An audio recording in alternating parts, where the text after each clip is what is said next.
from it, Living Originally. I don't know if I, yeah. And in there he's got the 5 core practices and the 5 special practices, and we've been talking a lot about all of these practices. Some of them include radical self-awareness, deep self-acceptance, unlimited forgiveness. Anybody been using that yet lately? I have. If you've been reading any headlines, you would be too. Okay, so today we're going to talk about this practice, living in the heart of desire. Okay. So in the daily word reading that Lori talked about, when she shared it with us, it says that, there are sometimes we have these cravings, right? Chocolate, a big meal, splurge to go shopping. That's not what we're talking about here. We're talking about a deeper desire that I believe comes from God, the Spirit within us, right? That divine Spirit that's within us all. It's not about purchasing something luxurious or indulging in that sweet treat. We live in a world where instant gratification is the focus. Have you noticed that? Right? If we can't get something right away, all of a sudden it's very, like, why can't I get this? I used to go weeks waiting for one letter to show up in the mailbox. Now, if you haven't emailed me instantly in reply to an email I send, I'm going, what's wrong? What's happening? Where are they? Right? It's instant gratification. And I am here to tell you I've done some experimenting in my own life with what's it like to wait a little bit. Feels pretty good.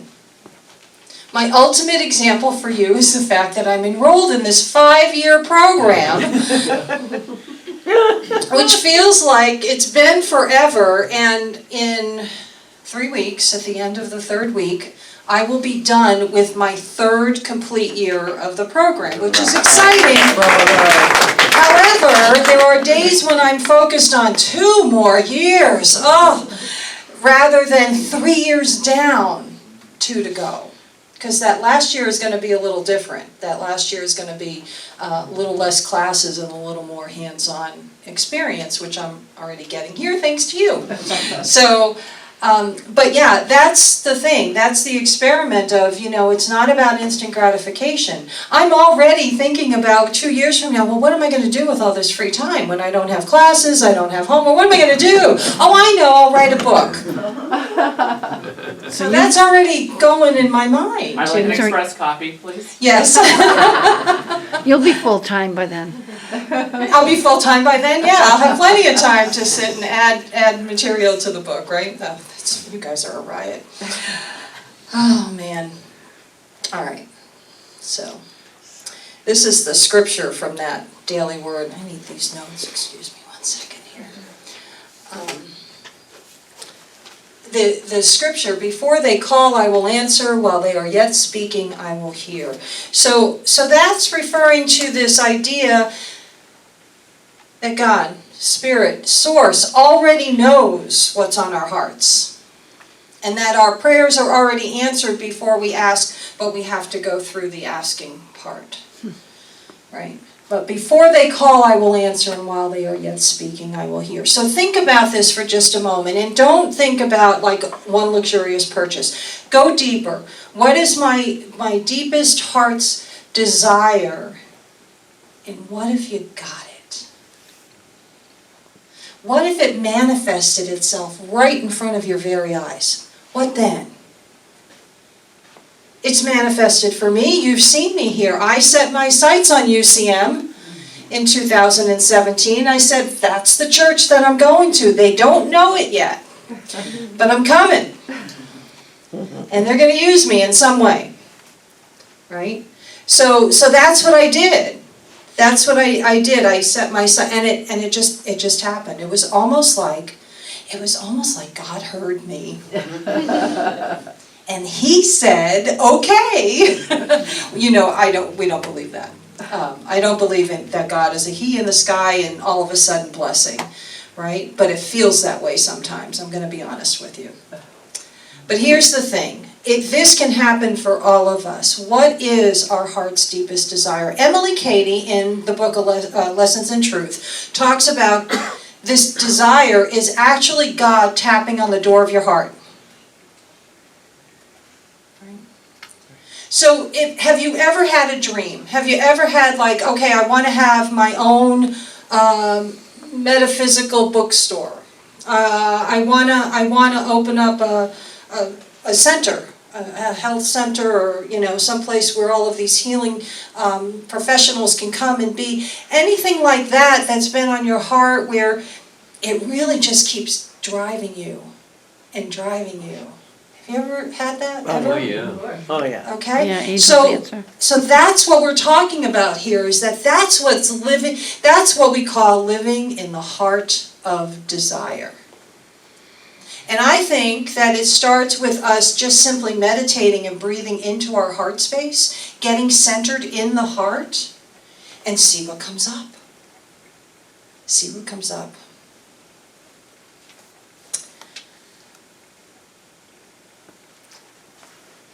Desire boils down to what we said in our affirmation in the daily word, which is the desire to know God. That's what this life is all about, in my personal opinion. It may not boil down to that for you, but that's what I'm going to suggest you consider. Because the more I seek to know God, the bigger my experience is. The more my entire world expands.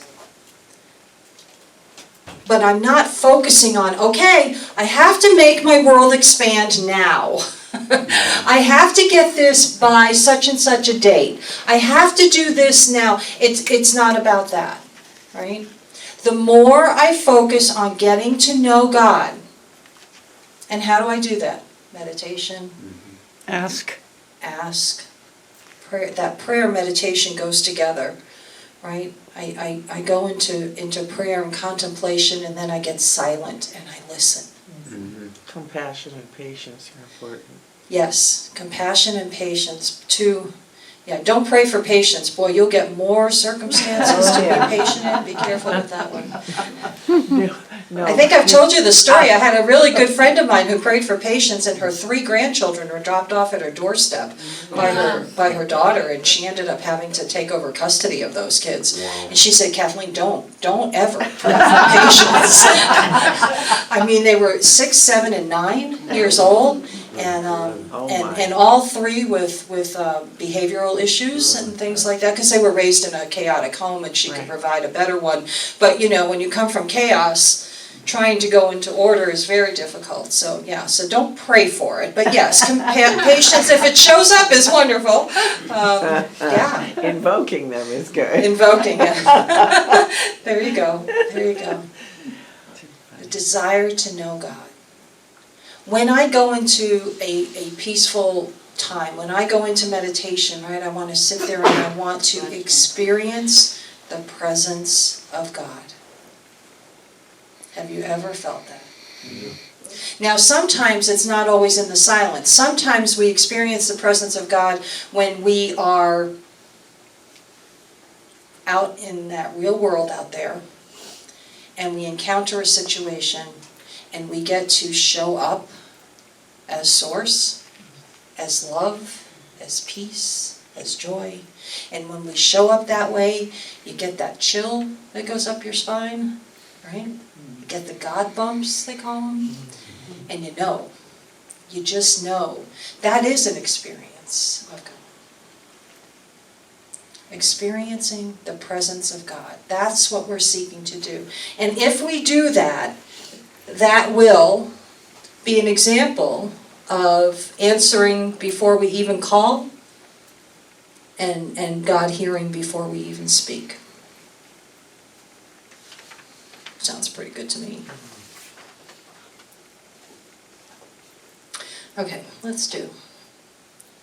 To manifest your heart's desires, you must be what your heart desires. Okay, let's look at that for just a second, because if we are living from that space, we are living in the heart of desire. Yes? Okay. And then Joy says you must be what your heart desires. So, if you desire prosperity, what do you have to be? Prosperous. Prosperous. What else? Giving. A giver. Jim Rosemary talked about that 2 weeks ago when he visited here. That's exactly what his lesson was all about. A demonstration of prosperity is not accumulating. A demonstration of prosperity is a giving. Right? If you want love in your life, what do you have to demonstrate? Love. Right? So you have to be loving to those people who don't appear to be wanting to be loved in that moment, right? The more you practice that, the more love you're actually going to receive. Maybe not from that person, but from others and all around. Your experience will be of love. This is true. You know what this means? I got bad news for you. It means we're accountable. It means we're responsible for all that we're experiencing. Sometimes circumstances come up. We didn't ask for them. Sometimes they're very challenging circumstances. So I do not mean that if you get a health diagnosis that you caused it. That's not what I'm saying. I don't mean it in that literal sense. But you've watched people, I know you have, you've seen people with different challenges, prosperity challenges, health challenges, all sorts of things, and you've watched them glow as they peacefully and gracefully walk through that challenge. Yes? And you've known somebody, most of us have, right? So it's not about the circumstances then.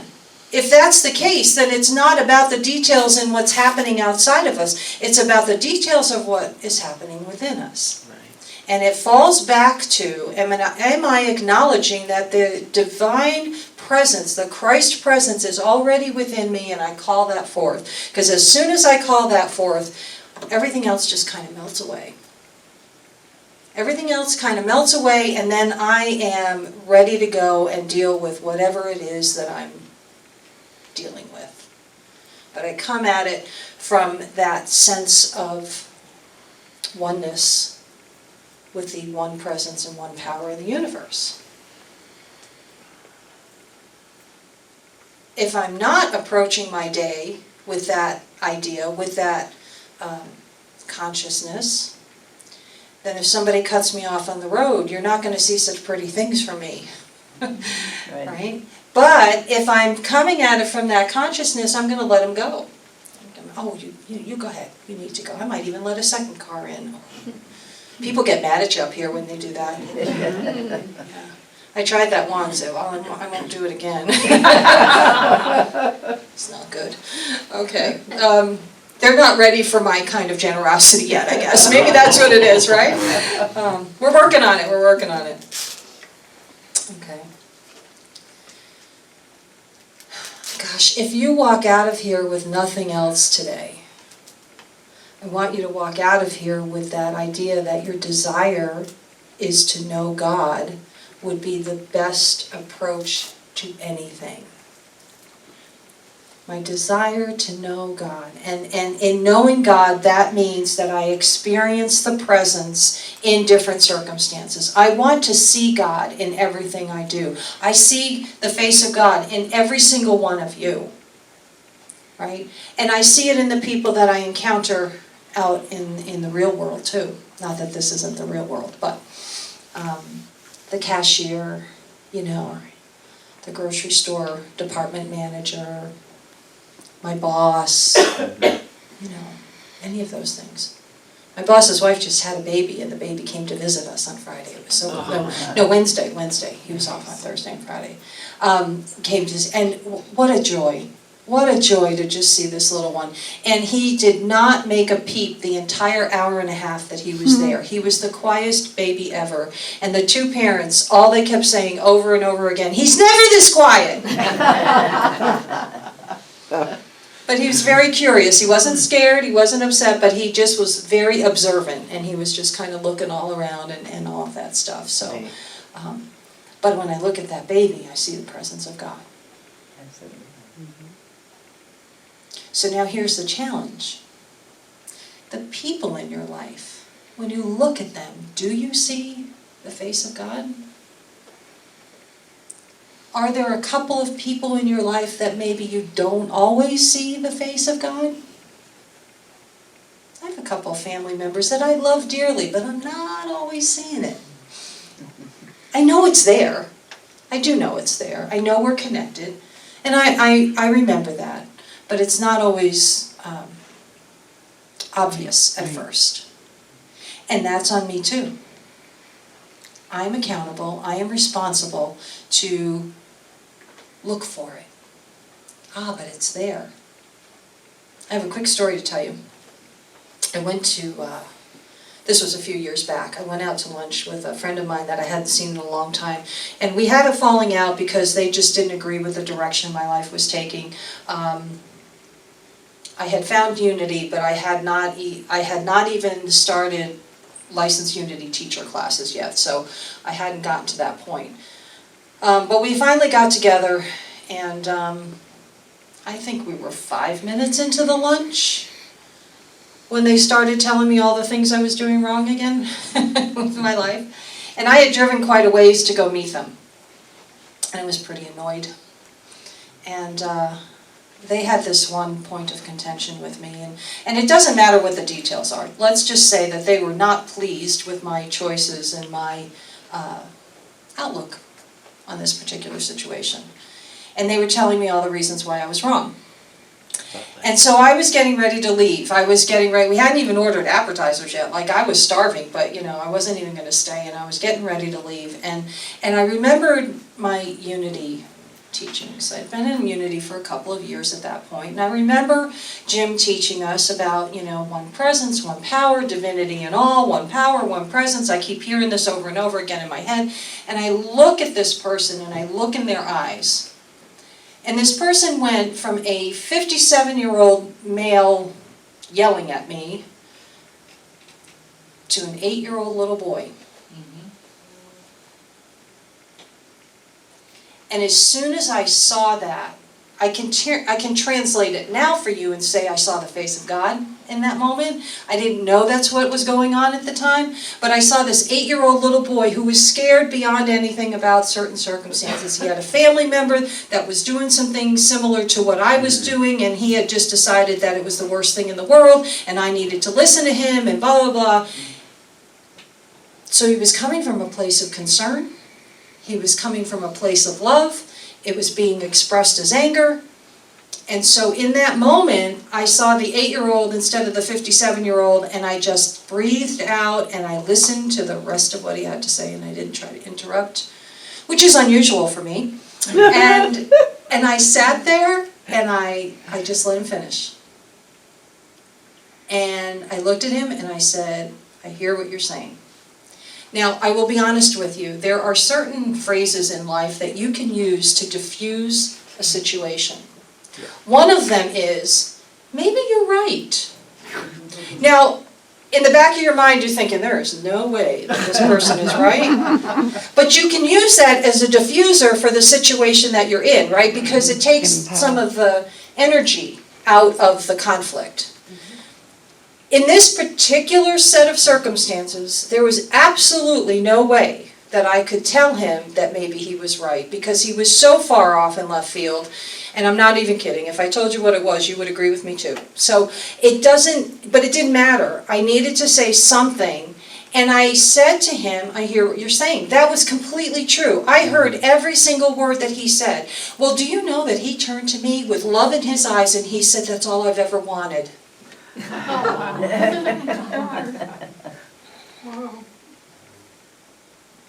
That was one of the most profound moments of my life prior to me even starting to take Unity classes. I might have been taking a couple here and there, but it was really before my journey in the classes began.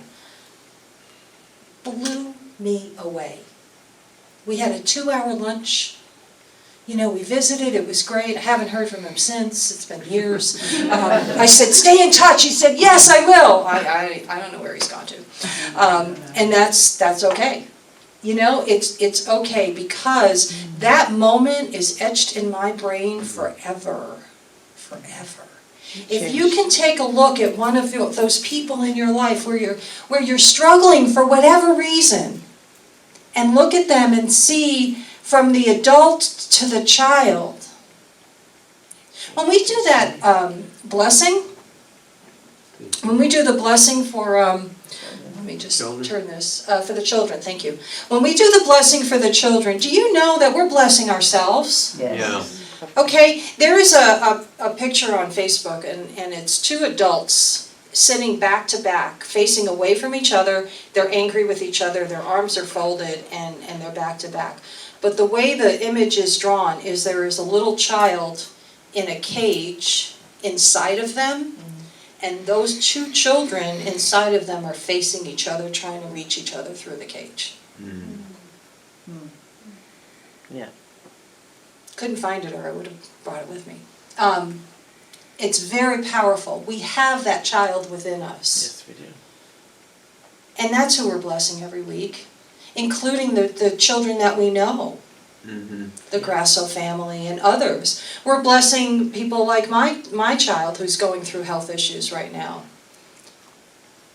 You know, we're blessing the children of the world, but we're also blessing the people of the world, because there's always that child within. Think of it that way. And take really good care of that little boy or that little girl inside. Because he and she, they deserve it. You know? Living in the heart of desire. Your heart's desires are not empty vaporings. They foreshadow possible realities man and woman was made to aspire. This is why we're here. Whatever your heart's desire is, whatever it is, whatever you're driven to do, follow the guidance. Follow the Spirit's guidance, not the ego's guidance. And you'll know the difference after a while once you practice this a little bit. You'll know when the ego will usually take you down a road of a temporary situation, temporary fix. Whereas Spirit is guiding you towards a 5-year ministerial program, for instance. You know, lots of things have changed. You know, students have come and gone. In these 3 years, I can't tell you how many students have come and gone that you know, they're not finishing. So I'm getting to meet a lot of wonderful people, and that's great. But I'm missing some of the people I started out with too. And so it's not for everybody, and they are following their heart's desire. So again, I remind you all, and we're going to take this into meditation in a minute, is that it all boils down to going back to my true heart's desire is to know God. And if you remember, if you were here when Jim Rosemurgy was here, again, he said, God isn't doing anything, God is being, right? And God channels its being, God experiences life through us. That's what's happening here. So this is ours to do. I simply need to remember, when all else fails, I go back to the basics. I want to experience the presence of God. And it's not as difficult as it sounds sometimes. It can sound difficult. Like, how do you do that? Just get quiet. You'll hear the voice. You'll know. It's a quieter voice. It's not shouting at me like my ego shouts at me. Does your ego shout at all? Mine does. What are you doing? So, knowing the presence of God is here, within us, acting through us. And we are responsible, and we can handle it, can't we? Yeah. We can handle this, yes. Absolutely. Okay. Living in the heart of desire. It's a great practice, don't you think? I can understand why he would have picked this as a special spiritual practice, for sure. And don't forget, next week we're going to have the last talk on this book. And then we'll have a workshop afterwards, just to talk about it. So bring any questions that you might have, or any stories that you want to tell of what you might have focused on. We'll review all of the ones that I've gone through, and we'll talk about the one that I'm not doing a talk on. Because there are 10 practices and I only have one lesson left. So the one is about death, actually, acknowledging death. And it's a part of the process, it's a part of the life cycle. So that we'll get into during the workshop next week. So yeah, living in the heart of desire. You ready? Ready. Let's take this into meditation, okay. Go ahead and get comfortable on your seats. And take a couple of deep breaths. Just to get centered. Just relax. We're in this present moment. May the words that I speak now be the words of your own heart. I am living in the heart of desire.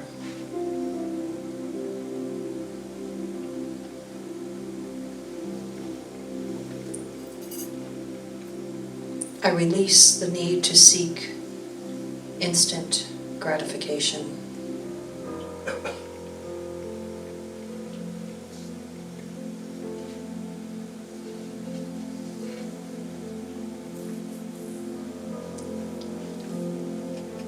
I desire genuine and meaningful connections with others.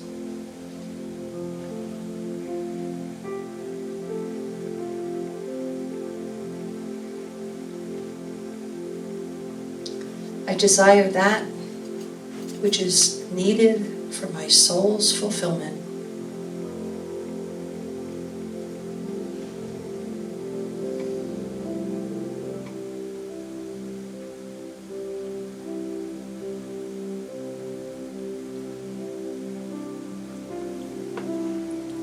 The desire for a specific type of work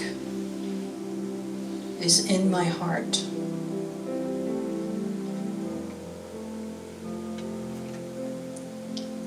And I follow my heart's guidance now.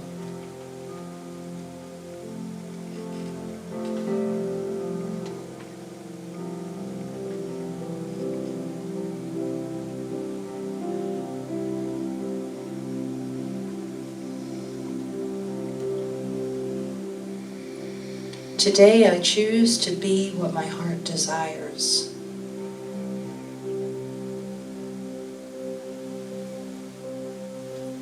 I choose to demonstrate happiness, love, peace, and joy.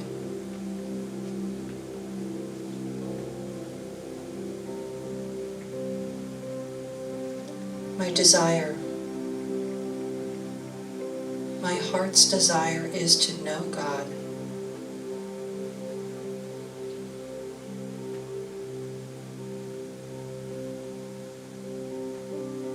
As I acknowledge this, I take these words into the silence.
The heart's desire is to know God.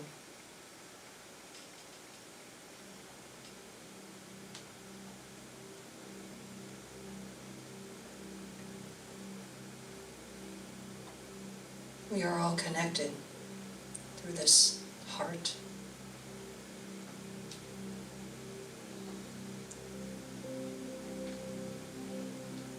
I seek to experience the presence of God each and every day.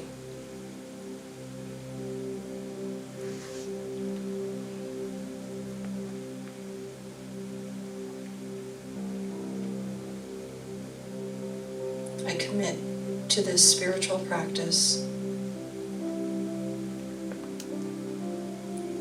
and I am beyond grateful for this opportunity.